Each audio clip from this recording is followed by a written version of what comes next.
रूप में भगवान आकर के मिल जाएगा पता नहीं। इसलिए बच्चों के संग कीर्तन करो।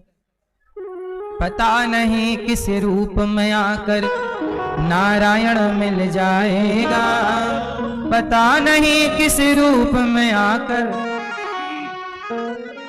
अजामिल को मिल गए, बड़ा पापी, आपको जरूर मिलेंगे। आप अजामिल जितने पापी नहीं हो सकते, पर पुकारना। वो दयालु बड़े हैं भैया, भगवान जितना दयालु सा धरती पे कोई नहीं। माँ बहुत दयालु है, क्यों? माँ के अंदर दया है कि नहीं, करुणा है? मैया बता, आपके अंदर दया है? सोचो, आपके अंदर इतनी दया है तो आपके अंदर दया भरने वाले भगवान पर कितनी दया होगी, जिसने आपको ये दया दी है। आप कितनी करुणामयी हो तो सोचो भगवान दया देने वाले कितने करुणामय होंगे। भगवान अजामिल पर कृपा करते हैं। एक बार इंद्र के हाथों वृत्तासुर मारे गए। इंद्र ने गुरु जी का अपमान किया, विश्वरूप जी को गुरु बनाया, नारायण कवच की दीक्षा दी। महर्षि त्वष्टा ने यज्ञ किया, वृत्तासुर प्रकट किया, वृत्तासुर ने युद्ध किया इंद्र के हाथों, दधीचि ऋषि की हड्डियों से उनकी मृत्यु हुई। भगवान के एक बहुत बड़े भक्त हैं प्रहलाद जी। प्रहलाद जी यदा देवेषु वेदेषु गौसु विप्रेषु साधुषु। प्रहलाद जी छोटे से हैं, पर प्रहलाद जी बड़े भजन में डूबे रहते हैं। भगवान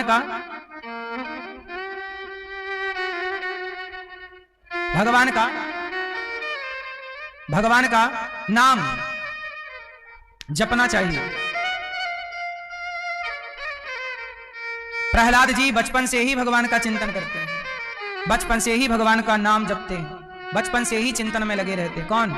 प्रहलाद जी। एक दिन प्रहलाद जी के पिता बोले, हिरण्यकश्यपु क्या जप रहा है? बोले भगवान का नाम। क्यों जप रहा? तेरा भगवान तो मैं हूं। प्रहलाद जी बोले, पिताजी आप भगवान नहीं हो, भगवान के दास हो। हिरण्यकश्यपु बोला, चल बता तेरा भगवान कहां है? प्रहलाद जी बोले, पिताजी मेरा भगवान कहां नहीं है। पढ़ने भेज दिया, जाओ पढ़ के आओ। संडा मर्क ने पढ़ाया, प्रहलाद जी पढ़कर आए।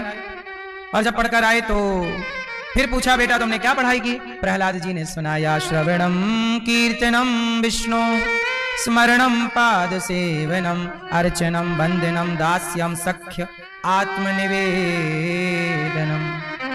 प्रहलाद जी ने कहा, पिताजी मैंने नवधा भक्ति पढ़ी है। अच्छा क्या है ये नवधा भक्ति? कथा सुनना भक्ति है, भगवान का चिंतन करना। श्रवणम कथा सुनो, कीर्तनम कीर्तन करना भक्ति है, स्मरणम स्मरण करना भक्ति है, चरण दबाना, माँ बाप की सेवा करना, वृद्धों की सेवा करना, ये भक्ति है। सेवा करना क्या है? इसलिए ये दास सेवा करता है। माला जपना ही भक्ति नहीं है सरकार। भक्ति 9 तरह की होती है और इन 9 के भी भेद हैं, मूल 9 है।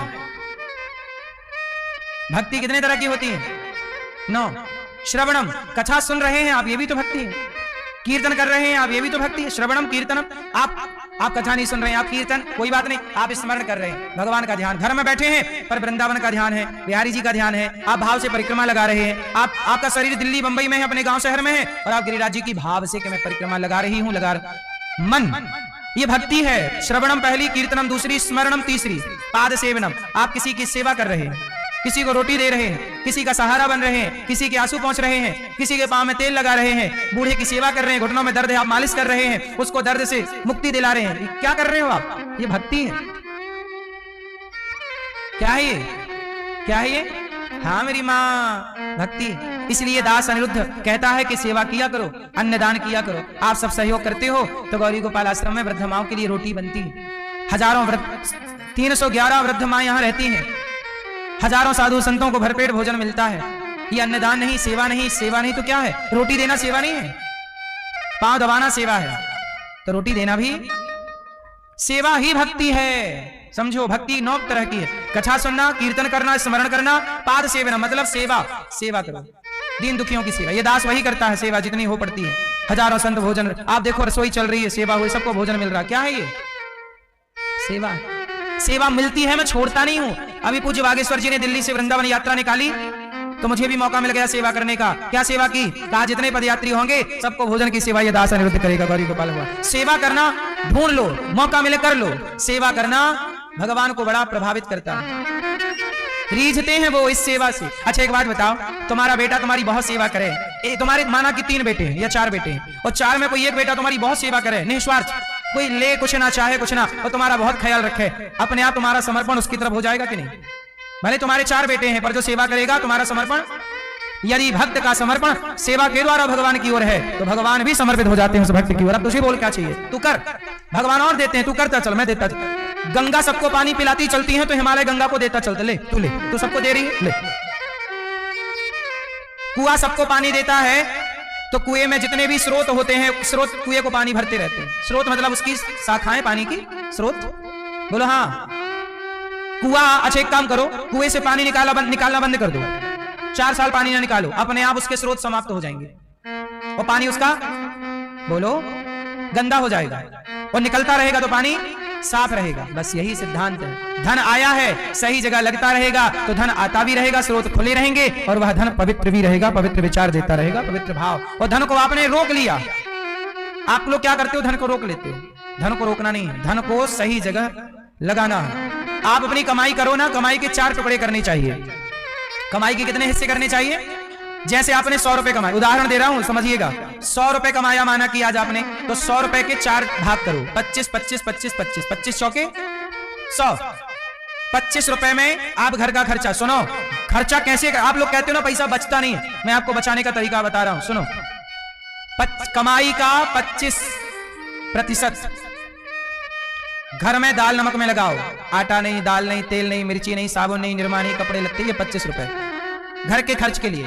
25 रुपए भविष्य के लिए सेफ रख दो बैंक में, ये 25 रुपए, 50 बचे हैं। 25 रुपए अपने बिजनेस, अपने व्यापार में खर्च करो, जो भी आप जिससे कमा रहे उसमें, और आपकी गाड़ियों की जरूरत होगी, घर की जरूरत होगी, जो भी आपकी रिक्वायरमेंट है, घर चाहिए, गाड़ी चाहिए इत्यादि, थोड़ा थोड़ा उसके नाम का अलग ये रख रहे हैं आप, ये उसका है 25।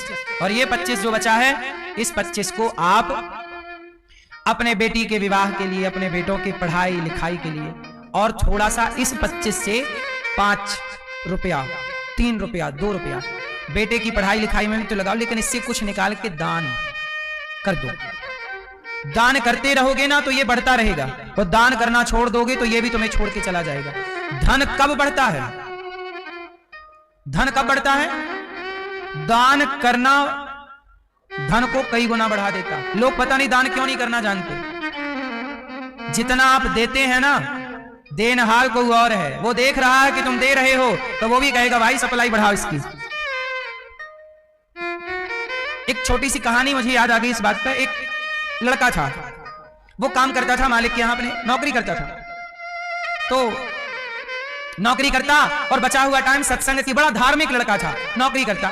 एक दिन क्या हुआ, वो ईमानदारी से काम करता, उसकी शादी हो गई, शादी हुई, वो ईमानदारी से काम करता। तो एक दिन मालिक ने कहा कि भाई सुन, तू बहुत ईमानदारी से काम करता है, मैं तेरी पगार बढ़ाऊंगा, तुझे 25,000 देता हूं, अब मैं तुझे 30,000 दूंगा, 5,000 तेरी सैलरी बढ़ाऊंगा। उसने कहा जी सरकार। अच्छा, मालिक ने 30 कर दिए, तो ये 25 था ना, 25 थी तो ये परेशान नहीं था, और 30 हो गई तो बहुत खुश नहीं है। अच्छा, जैसे ही उसकी 30 हुई तो उसके घर में ना एक बच्चा पैदा हो गया, लड़की का जन्म हुआ, शादी हो चुकी थी, लड़की आ गई। अब ये 2 थे और इनकी एक दादी भी थी, माँ बाप तो नहीं थे, दादी थी, बूढ़ी दादी थी, और पति पत्नी और एक लड़की हो गई, टोटल हो गए 4 सदस्य। और 4 सदस्य में अब मालिक ने 25 से कितना कर दिया, चूंकि लड़की आ गई ना तो लड़की का खर्चा बढ़ेगा, दवाई का, दूध का और सब चीजों का, तो सैलरी भी बढ़ गई। अब मालिक ने बोला कि भाई मैंने तेरी 30,000 कर दी, पर तूने मेरा धन्यवाद तक नहीं किया। तो अगले 6 महीने बाद क्या हुआ कि उसने फिर 5,000 काट दिया, 25 का 25 कर दिया, और जब 25 किया तो इसने फिर कोई रिप्लाई नहीं किया। भाई तू आदमी कैसा है, तेरी बढ़ाता हूं तो कुछ बोलता नहीं, घटाता हूं तो शिकायत नहीं करता। तब उसने कहा कि भैया मैं धन्यवाद दिया हूं, आपका नहीं, आप मुझे थोड़ी दे रहे हो, आपको देने की प्रेरणा कौन दे रहा है? मैंने भगवान को धन्यवाद दिया कि प्रभु अब बेटी हो गई है, खर्चा बढ़ गया है, तो भगवान ने सुन ली और आपको प्रेरणा कर दी, और आपने 25 का 30 कर दिया। तो मालिक ने बोला मैं 25 भी तो कर दिया। बोले हाँ, अभी 1 हफ्ता पहले मेरी दादी गुजर गई, तो दादी गुजर गई तो बैलेंस हो गया। भगवान को सब पता है कितना देना है, आपको कितने की जरूरत है, राम झरोखा बैठ के सबका मुजरा लें, जाकी जैसी चाकरी ताको तैसो दें। किसी को कौड़ी कम नहीं देता, किसी को दमड़ी ज्यादा, समझदार तो चुप रह जाता, मूर्ख शोर मचाता। मेरे मालिक की दुकान में सब लोगों का आपका खर्चा कितना है और आप कमाते कितने हो, ये भगवान को पता है। गौरी गोपाल का खर्चा कितना है और ये दास कमाता कितना है, ये भगवान को पता है। क्या नहीं पता उन्हें? इसलिए कहता हूं उन्हें सब पता है। जो कमाओ उसका थोड़ा सा दान पुण्य करना सीखो। जब तुम देने लग जाओगे तो भगवान तुम्हें भी देने लग जाएंगे। लोग तुम दे रहे हो। आप लोगों के घर में 5 लोग हैं, आप कितने लोगों के लिए कमाते हैं? जोर से मैया, कितने लोग? अभी आप लोग कितने लोगों के लिए, आपकी शादी हो गई? कितने लोगों के लिए कमाते हो? 5 लोगों के लिए कमाते हैं। भैया आप कितने लोगों के लिए कमाते हो? अपने लिए कमाते हो? ये 1 के लिए कमाते हैं, ये भैया 5 के लिए कमाते हैं। भैया आप कितने के लिए कमाते हो? अपने लिए अकेले, ये 1 के लिए कमाते हैं। ये भैया, ये आप बताइए आप कितने के लिए कमाते हैं? ये दादाजी हमारे फर्स्ट, आप बताओ। ये बगल वाली है, आप कितने के लिए कमाते हो? कितनों के लिए? बोलिए बोलिए, कमाते हो कि नहीं? सुनो, आप लोग 5 लोगों के लिए कमाते हो, कोई 10 लोगों के लिए कमाता है, कोई 20 लोगों के लिए। परिवार बड़ा है तो 20 लोगों के लिए कमाएंगे, परिवार छोटा है तो 2 लोगों के लिए। आप लोग 2, 4, 5, 10, 20 लोगों के लिए कमाते हैं। और ये दास अनिरुद्ध 311 वृद्ध माओं के लिए काम करता है। हजारों संत भोजन कर सकें इसके लिए कार्य करता है। 30,000 लोग पर डे भोजन करते हैं गौरी गोपाल में, सबको भोजन मिल जाए। 150 बच्चे पढ़ते हैं गौरी गोपाल गुरुकुल में, वो पढ़ लिख के योग्य बन जाएं। आप अपने बच्चों के लिए पढ़ाते हो, कमाते हो। ये दास उन बच्चों के लिए कमाता है जिन बच्चों के माँ बाप बहुत गरीब हैं, या किसी की माँ नहीं है, या किसी का बाप नहीं। ये दास उन बेटियों के लिए कमाता है जिसके माता पिता विवाह करने में असमर्थ हैं, उन बेटियों का विवाह गौरी गोपाल से ये दास कराता है। कमाता तो मैं भी हूं, लेकिन मुझे कमाने की शक्ति भगवान देते हैं। आप तो 5 लोगों के लिए कमाते हैं, फिर भी इतना परेशान है। इतने लोगों के लिए दास कमाता फिर भी टेंशन फ्री है। क्यों? क्योंकि मुझे पता है कि देनहार कोई और है, वो दे रहा है। हम तो केवल अपना कर्म कर रहे हैं, काम कर रहे हैं जो काम ईश्वर ने दिया। तू ऐसा कर, भागवत सुना, तू काम कर, और तुझे देने की व्यवस्था मैं करता हूं। भगवान देते हैं। भगवान आपको प्रेरणा करते हैं कि आप सहयोग करो। आपको सहयोग की प्रेरणा दे दी तो आपने कर दिया, ईश्वर ने प्रेरणा नहीं दी तो आपने नहीं किया। आप भी सहयोग उन्हीं की प्रेरणा से तो करते हो। यदि आप मुझे 1 रुपए का दान करोगे, 1 रुपए दोगे, तो वो 1 रुपए भी ईश्वर की प्रेरणा से ही होगा। वो ईश्वर आपको प्रेरित ना करे तो आप क्यों देंगे? आजकल कौन किसे देता है साहब? कोई किसी को 1 रुपया नहीं देता, लेकिन आप देंगे तो वो प्रेरणा किसकी है? पहले आपके हृदय में भगवान आते हैं कि चलो गौरी गोपाल में सहयोग करो, और आप करते हैं तो आपके हृदय में भगवान ने आकर कहा है आपसे। तो सच बताऊं, वो आपसे हमसे करा रहे हैं ये काम। गौरी गोपाल वृंदावन में है, और वृंदावन में जितने भक्त आते हैं सब भगवान के भक्त हैं। तो अपने भक्तों की सेवा भगवान को करनी है, तो वो आपसे और हमसे करवा रहे हैं कि भाई हमारे द्वार से कोई भूखा नहीं जाना चाहिए। तो वो हमसे और आपसे अपना काम हम कर नहीं रहे, हमसे भगवान करवा रहे हैं। आपसे भी ईश्वर इसलिए आप अपने को करता मत समझ लीजिएगा कि आप करते नहीं, भगवान आपसे। प्रहलाद जी समझा रहे हैं कि पिताजी सेवा करना चौथी पर, श्रवणम कीर्तनम स्मरणम पाद सेवनम अर्चनम, भगवान को पुष्पों से अर्चन करना। अर्चन केशवाय नमः, श्रीमन्नारायणाय नमः, श्रीमन्नारायणाय। अर्चन भगवान को पुष्प चढ़ाना, भगवान को तुलसी चढ़ाना, तुलसी से अर्चन, ये 5वीं भक्ति है। श्रवणम कीर्तनम स्मरणम पाद सेवनम अर्चनम वंदनम, वंदना करना। तो हमें हे प्रभु आप ही हमारी माता हो, आप ही हमारे पिता हो, हे प्रभु आपकी सेवा, वंदना, ईश्वर को वंदन करो, प्रणाम करो, प्रार्थना करो, हे प्रभु आपकी सेवा हमारा कहो। त्वमेव माता, क्या मतलब? आप लोग कहते बस मानते नहीं हो। आप लोग गाओ त्वमेव माता च पिता त्वमेव, त्वमेव बंधु च सखा त्वमेव। हे प्रभु आप ही हमारी माता हो, आप ही हमारे पिता हो, आप हमारे बंधु, आप हमारे सखा, आप ही हमारा धन हो। त्वमेव विद्या च द्रविणम, आप ही विद्या हैं और आप ही हमारा सब कुछ, तो आप हैं।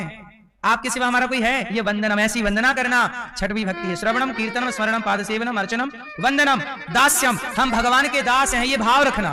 दास अनिरुद्ध, दासी, आप दासी, दास भाव, ये 7वीं भक्ति है। दास्य, सख्य, मैं प्रभु का हूं, प्रभु मेरे हैं, ये भाव 8वीं भक्ति है। सख्य आत्मनिवेदनम, आत्मसमर्पण, अपने को उठाकर भगवान को फूल ना चढ़ाइए, भगवान को तुलसी ना चढ़ाइए, चढ़ाना है अपने आप को चढ़ा दीजिए। प्रभु हम अपने आप को समर्पित कर रहे हैं, हमें स्वीकार कीजिए ना। तुलसी तो ऑलरेडी भगवान की अर्धांगिनी है, पुष्प तो ऑलरेडी भगवान ने ही बनाया, तुमने हमने बनाया ही नहीं। अपने को चढ़ाओ। किसको चढ़ाओगे? अपने को तुम्हें सौंपता हूं अमानत तुम्हारी। अपने को भगवान के हवाले कर दो। जीवन जीने का सही तरीका है ये, हम आपको सही तरीके बता रहे हैं कि टेंशन फ्री होना है तो आत्मसमर्पण कर दो। इसके बाद जो होगा वही है सोई जो राम रचि राखा, जो होगा सब ठाकुर जी ठीक करेंगे। भगवान तुम्हारे हमारे चाहने कुछ ना होगा। बात समझ में आई कि नहीं? इसलिए आत्मसमर्पण। इसलिए कहता हूं कि कमाई करो, थोड़ा सा सेवा करो। आप सबने गौरी गोपाल का दर्शन किया कि नहीं? गौरी गोपाल की सेवाओं को देखा कि नहीं? बोलो हाँ। कि ना जो टीवी पे हम बता रहे हैं, जो आपको सामने कह रहे हैं, वो सही है कि गलत है? हम झूठ तो नहीं कह रहे हैं। माताओं की सेवा हो रही है तो हो रही है, चेक कर लो। अखंड रसोई चल रही है तो चल रही है, चेक कर लो। संतों को भोजन बढ़ता है सवेरे तो बढ़ता है, चेक कर लो। गुरुकुल चलता है तो चल रहा है, चेक कर लो। जाके बच्चे चेक कर लो, बच्चे पढ़ रहे हैं। गौशाला है तो है, चेक कर लो। जितना हम कह रहे हैं, एक विद्यालय बनाना है गौरी गोपाल गुरुकुल, गौरी गोपाल विद्यालय, जहां कक्षा 1 से लेकर 12वीं तक बच्चे पढ़ेंगे। अभी ये बनेगा, अभी इसकी नींव रखनी है। ये इसके लिए आपको सहयोग करना है कि आप थोड़ा थोड़ा योगदान देंगे तो गौरी गोपाल विद्यालय। मैं चाहता हूं भारत की शिक्षा में बदलाव हो। अभी मैं हरिद्वार गया, आज संतों के चरणों में मैं यही निवेदन करके आया कि भारत की शिक्षा में बदलाव होना चाहिए। भाई हम लोग जहां बैठते हैं ना, वहां चर्चाएं क्या करते हैं? यही चर्चा करते हैं कि भारत की शिक्षा अच्छी नहीं। हमने एक दिन विस्तार से बताया था कि भारत की शिक्षा हत्यारन हो गई है। पूरा विस्तार से हमने बताया था। शिक्षा में बदलाव क्या चाहिए? शिक्षा को संस्कार से जोड़ना है, बस रामकृष्ण से जोड़ना है, गीता से जोड़ना है। शिक्षा में थोड़ा गीता हो, राम का आदर्श हो, बस इतनी सी बातें। बहुत ज्यादा हम परिवर्तन नहीं चाहते। जो हमारे वेद पुराणों में साइंटिफिक बातें हैं वो पढ़ाई जाए बच्चों को, ताकि विज्ञान की कसौटी पर धर्म को जाने बच्चे। धर्म और विज्ञान का समन्वय करके सीखें बच्चे स्कूल में, ताकि बच्चे पढ़ लिख के ना भगवत गीता से नफरत ना करें, रामचरितमानस से नफरत ना करें, सनातन धर्म से नफरत ना करें। क्योंकि पढ़ा नहीं ना राम के बारे में, कृष्ण के बारे में नहीं पढ़ा तो नहीं जानते। अकबर पर बिलीव है, सिकंदर पर बिलीव है, राम पर विश्वास नहीं है, क्योंकि उनके बारे में पढ़ा है, राम के बारे में पढ़ा नहीं। जो पढ़ोगे वही ना जानोगे, जो नहीं पढ़ोगे उससे कैसे प्रीति होगी, कैसे लगाव जुड़ाव अटैचमेंट होगा? तो बदलाव थोड़ा सा चाहिए। तो मैं चाहता हूं कि सरकारों से क्या कहें, कितना कहें, कह कह के थक गए, अब खुद करें मिलजुल के। तो एक विद्यालय में बनाना चाहता हूं, आप सब आशीर्वाद और सहयोग करेंगे तो। प्रिय भक्तों, मेरी इतनी सी विनती है कि आप भी गौरी गोपाल आश्रम की सेवाओं से जुड़ें जरूर, क्योंकि आपके सहयोग के बिना यहां पर भोजन कैसे बनेगा, लोगों को भोजन कैसे मिलेगा? आप भी वृद्ध माओं को भोजन करा सकते हैं कि वृद्ध माओं को भोजन कल हम अपनी तरफ से देंगे। आप भी अपनी ओर से भोजन दो कि भाई कल माताओं को जो भोजन बटेगा वो आपकी ओर से होगा, आपकी बेटी के नाम से होगा, आपके बेटे के नाम से होगा। इसी से आपके बेटा बेटी की आयु बढ़ेगी, यश कीर्ति बढ़ेगी। कल का नाश्ता माओं को आपकी ओर से होना चाहिए कि आपकी ओर से हो। भाई हम करेंगे एक दिन की सेवा। कल रात्रि का दूध, आज रात्रि का दूध वृद्ध माओं को आपकी ओर से हो। कल संतों का भोजन जो बटे वो आपकी ओर से बटेगी। हम संतों को रोटी देंगे अपने हाथ से, हम संतों को खीर देंगे, हम संतों की सेवा करेंगे। आपकी ओर से जो हो उससे बढ़िया क्या है? एक दिन की सेवा आप लो संतों की। कल की रसोई आपकी ओर से बटनी चाहिए कि भाई हम लेंगे सेवा, है ना? जब कल शराब पीने का मन आप बना लेते हो, चलो जी कल पार्टी करते हैं, शराब पीते हैं। जब कल शराब पीने का मन हो सकता है तो कल सेवा करने का मन क्यों नहीं हो सकता? मन को समझाओ कि मन गलत जगह क्यों चल रहा, चल सेवा में लग। आप भी सेवा कर लो। आप भी गौरी गोपाल गुरुकुल में चल रही एक बच्चे को गोद ले लो कि एक बच्चे की शिक्षा हमारी ओर से होगी। सेवा जो आपके लगे वो करो। कुछ भक्तों ने सहयोग किया है रसोई में कि आज की रसोई हम बंटवाएंगे, आज का बच्चों की सेवा भोजन की हम करेंगे। कुछ भक्तों ने नाम पहुंचाए हैं। ऐसे दानवीर महापुरुषों के नाम श्रवण करते हैं, फिर भगवान का बिंदास जन्मोत्सव मनाएंगे। और एक सूचना और दे दूं कि अभी 84 कोस की परिक्रमा है 26 तारीख से। आप भी 84 कोस की यात्रा में चलना चाहें तो 84 कोस की यात्रा में जरूर चलिएगा। आप भी अपना कल्याण 84 कोस की यात्रा ब्रजमंडल की परिक्रमा करके करिए और आप भी 84 कोस की यात्रा से जुड़िए। आओ, कुछ भक्तों ने नाम दिए हैं कि मैं भी वृद्ध माओं की सेवा करूंगी, भोजन कल का बंटवाऊंगी या बंटवाऊंगा। ऐसे दानवीर एक मैया मुझे मिली कल, शांति मैया उनका नाम था। उन्होंने बोला कि महाराज जी मैं भी संतों का भोजन कराना चाहती हूँ। मैंने कहा मैया करा लो। बोली महाराज जी मेरे पास पैसे नहीं हैं। मैंने कहा कितना है? बोले महाराज जी मेरे पास थोड़े से रुपए हैं। मैंने कहा कितने? ये पहले भी एक बार हो चुका और अभी फिर से हुआ। मैया ने बोला महाराज जी मेरे पास केवल 50 रुपए हैं। तो संतों का भोजन हो जाएगा? मैंने कहा मैया हो जाएगा। 50 रुपए का मैंने नमक बुलवाया और नमक डलवा दिया दाल सब्जी में। लो मैया तुम्हारी तरफ से आज भंडारा हो गया। सहयोग छोटा या बड़ा नहीं होता, देने का भाव यदि आपका है तो 50 रुपए भी बहुत है। जो आपको ईश्वर ने लायक बनाया है, जब आपके माता पिता की पुण्यतिथि आए तो जरूर संतों को अन्नदान करिए, सेवा करिए। जिस लायक विधाता ने आपको चुना है, किसी ना किसी लायक तो चुना ही होगा। आओ नाम श्रवण करते हो दानवीर महापुरुषों के, जिन्होंने धन को धर्म से जोड़ा। बोलिए